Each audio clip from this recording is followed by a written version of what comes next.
Hi, everyone, and welcome to this Federalist live stream. I'm Emily Jashinsky, culture editor here at the Federalist, with Christopher Bedford, senior editor at the Federalist. And Chris is ready to go in on DC Mayor Muriel Bowser, who has banned dancing at weddings in Washington, D.C. Chris, dive right in and unleash your fury. Totally for it. Totally for it. That is not what you said before we started. For it. I'm one of those like kind of goofy conservatives who like they see Sharia being like, we'll have no more nude model posters, and I'm like, sounds nice. That sounds good. I mean, let's say this: 1930s conservatives go back, like 1960s conservatives, 1950s conservatives, 1820s conservatives. How excited would they be to be able to prevail against dancing? Dancing is forbidden. I mean, you know why some of the colleges around here, they ban sex because they're worried it might lead to dancing. Okay, but this is in the name of COVID restrictions, and Mainly it's because I'm not good at it. Why would Muriel Bowser, DC Mayor Muriel Bowser, who by the way Chris voted for, why? Once. I used to have a philosophy, which is just vote for the criminal, and they won't be able to mess with your life because they'll spend their entire time under indictment. It in DC has generally worked out. What is the logic? It did not work out with her because okay, but tell me how this prevents COVID. Like, you might like it for moral reasons. Oh yeah, it's just because I'm not good at it. But you know, it's not going to fly in DC. If any of you're on these apps called My Neighborhood or something, it's like a social network. I'm not a homeowner, unlike you, so I feel zero inclination to care about your neighborhood. Yeah. I like to kind of keep track of crime. But it's kind of funny. It actually defeats the idea that if you attach someone's face and their name and where they live to social media, they are not total assholes, because it's unreal how big a jerk some people are. But if someone comes out there and is like, hey, somebody was cranking really, really, really loud music until 3 a.m. and it's a Tuesday and I have kids and I was wondering what the deal is, people will call that person a racist. Because this is Washington, D.C., and go-go dancing and loud music on the street are part of the culture, they'll say. Granted, it wasn't actually going on in the neighborhoods that we're talking about here, but they'll say that. And now Muriel Bowser wants to say dancing is forbidden because COVID. By the way, every single place in America is getting rid of restrictions. Every one. Freaking Oregon is getting rid of getting rid of the restrictions, and Washington D.C. is like, we're going to add one. They've added two. Yeah, they added double masking.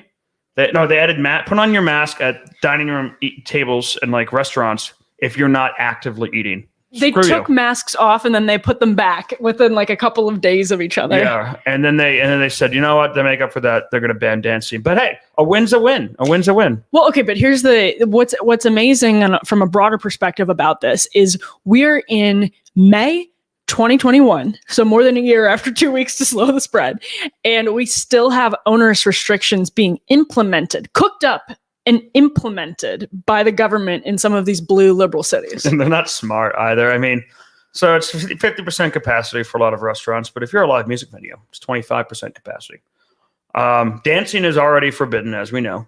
People can't leave their tables. I mean, St. Patrick's Day, a proper celebration of St. Patrick's Day should generally be unemployed and sad. I mean, that's really authentic. It's an Irish. But the fact that at least there should be dancing. There's no live music and no dancing. You have to go. You have to travel a great amount of miles right across the river to Virginia or Maryland to celebrate St. Patrick's Day, because no one can even leave their tables. So I'm not sure why dancing is going to be a problem. Also in DC's live music venues, you have to have people 30 feet away from the stage.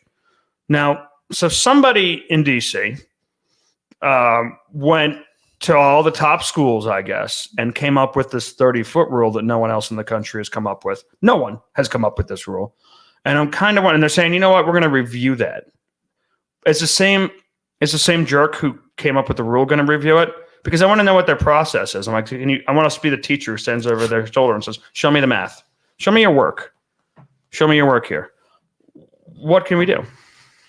Who's coming up with these? Well, that's the thing. Like, it's the entire thing is like, we have the science didn't matter, right? Like, the science at this point doesn't matter. The capital S science. It doesn't matter. It's so hard. I'm sorry, fam.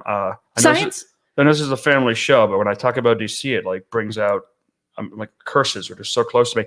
They won't sweep up the leaves anymore because of COVID. Okay. But this is the thing. But they're installing traffic cameras. They put in a new stop camera. But they don't get COVID? But broaden the aperture here. This isn't just DC. This is like democratic cities, blue cities, coastal enclaves, period. New York City is opening up. Well, yes, but California? Washington, D.C. is shutting down. California? That's different. Well, I'm just saying, like, the capital S science was always a political tool, but what bothers me about that is the left is so sanctimonious about it, right? Like, they say that you are a toothless rube bigot if you questioned if you questioned Dr. Fauci a year ago, you're an idiot. And now we're in May of 2021. We have Muriel Bowser citing science to ban dancing at weddings. And we were told that how dare you question anything a year ago, let alone right now. And if you do, you're an idiot. I'm totally in favor of banning dancing, though. Okay, well. Speaking of rubes, I mean, this has been a long march.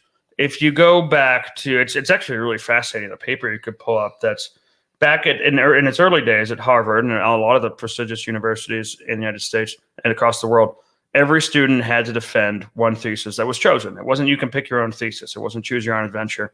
Chosen, and you had to defend it. If you could not defend that thesis, then you weren't going to graduate. And early on, with Harvard being the oldest school, it's synonymous with decline.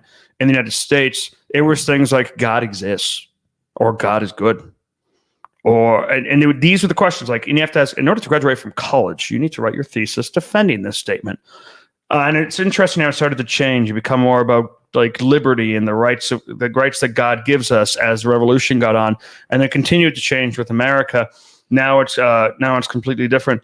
Ever since Darwin, we've been moving where suddenly you had people no longer priests, clergy. A lot of the great scientific discoveries were made by clergy. They all started to leave and go to science. Well, there's a new God, there's a new explanation, there's no way to categorize it. Turns out that like evolution is a really shaky theory, but we're gonna go with it. And it's continued, and science is God, progress is God. We kind of shook it a little bit when we accidentally destroyed everything in World War I and then World War II because we felt bad about World War I. Destroyed everything. Faith is in progress is shaken. Like, oh my gosh, it's dangerous. But that's it. And they've been pushing global warming, all this crap, global cooling, science. As Americans have been like, okay, whatever, who cares? Now they've got us, though. The COVID is like the greatest advance for scientism, capital S science. Yeah. Science is God that we have seen since Darwinism. And I think it's going to be very difficult to come back. The church has betrayed us. The bishops and a lot of the priests shut the doors. Some of them didn't. A lot of them did.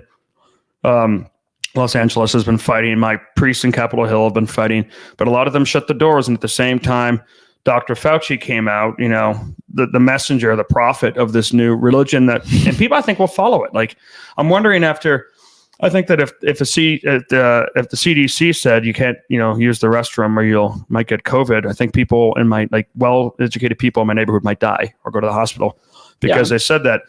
And now when they turn around, like the next thing, dancing's forbidden. Wear 2 masks. Wear 3 masks. Wear 3 masks in a ball gag. Global warming, or we need this. Ooh, too much.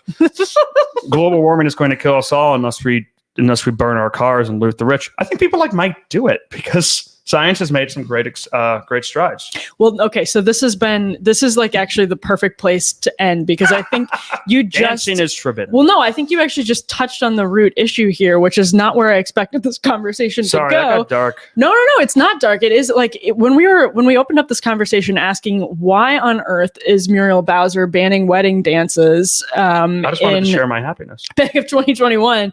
Why would that be happening? I think at the end of the day, you have to dig deep to figure out that, like, yes, scientism in the secular postmodern world where there are no sort of coherent, cohesive shared values that used to stem from something like the Judeo-Christian worldview, as soon as you say those are out the door, then people cling to other things to explain the world.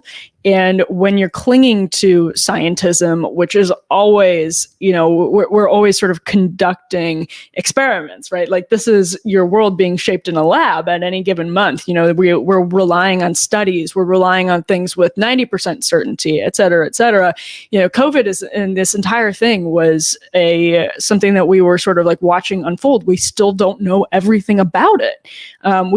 This experiment still has not fully unfolded. We still don't know the effects of COVID 10 years down the road. We can guess, we have good ideas, but we can't know. I'm hoping for superpowers. Yeah, good luck. Then all of my friends who I gave COVID for Christmas will thank me. I'm sure they will. So I think you've actually, I don't want to say you stumbled into it, but I think you stumbled into it. The way we opened up this conversation. I'm going to convince you on Darwinism. She's young. She's liberal. You're not. She's young. He keeps calling me liberal. She's liberal. Yeah, okay. Tell that to a liberal. But anyway, Chris, I think that's correct. I think that's when you have nothing else to cling to. I think a lot of what we've seen over the course of the past year with the left's sort of reflexive embrace of everything capital S science is saying, and then their religious fervor to anybody who disputes what capital S institutionalized scientific establishment is saying, the way there was sort of a religious fervor in the opposition to people who were questioning the science. Yeah, it goes to the fact that just something much deeper here, which is that science has eclipsed or has stepped into the void of declining religiosity. Yeah, the hole in the soul that is God-shaped. Science is not a good fit for it, but they'll fight hard for that. Well, thank you everybody for tuning in on that happy note. Make sure you subscribe. Everyone want to go to a bar. Yeah. Make sure you subscribe for Christopher Bedford's daily dose of pessimism.